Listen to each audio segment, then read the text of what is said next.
Indeed, that is going to be a close-run election because at the moment the polls have got Nicusor Dan pretty much neck and neck with George Simion. But it isn't just about two candidates, it's about two hugely contrasting views of this country and of the world. Nicusor Dan is a man from the political establishment, a centrist mayor of this city, the capital, Bucharest, pro-Europe, pro-West, and pro-Ukraine. Pitched against him, George Simion, a man who is still in his late 30s, a devotee of Donald Trump, and also somebody who thinks that the establishment has been out to thwart him. And today we caught up with him here in Bucharest to ask how he would shape this country if he became its president.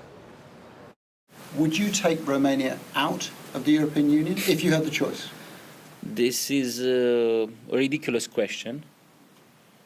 We fought a lot, we made lots of sacrifices to be part of EU and NATO. So we're here to stay, we aren't going anywhere. You can try, or the Brussels guys can try to kick us out, but they will not succeed. We are here to stay.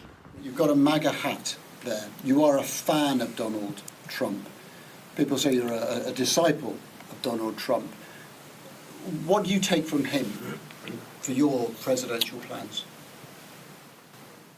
His way of speaking the truth, his way of defending one's country and one's interests. We are all here in Europe and in America fed up with the politically correct people that undermine our freedom and our opinions. We are fighting for freedom of speech. If you win the presidential election, what will be your position on supporting Ukraine? The same position Donald Trump has.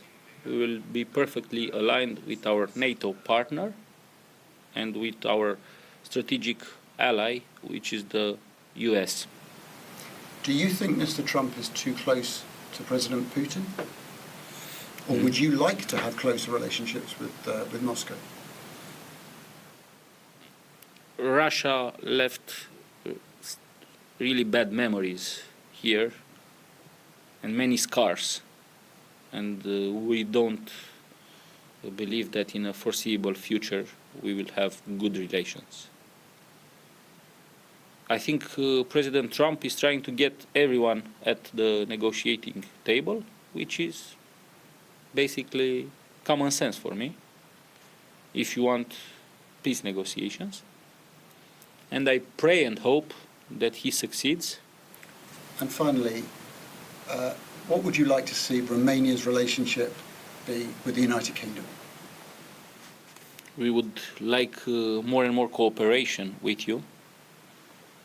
We feel bad that we are not in the same economic single market with the Brits. We share lots of history together, and we want you back.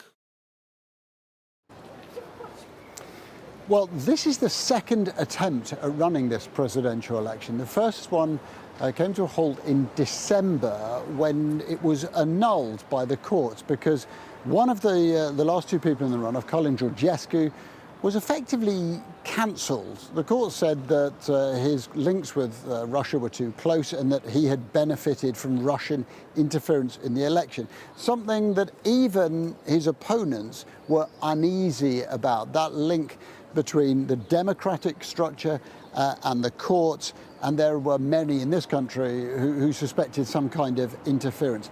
That's important because A, that underlying sense that democracy has been under threat still trickles through this election campaign. But secondly, because in that conversation, George Simion confirmed to me that if he were to win, and he thinks he's going to win by a landslide, then he would ask Colin Georgescu to become his prime minister.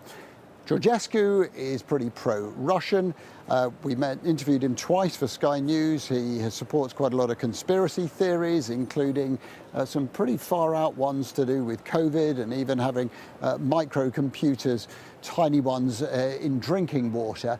And this is somebody who could end up as the Prime Minister of Romania. Significant for lots of people across this continent, because this is a country that is a member of the European Union and NATO, and is right next to Ukraine. What happens here will reverberate.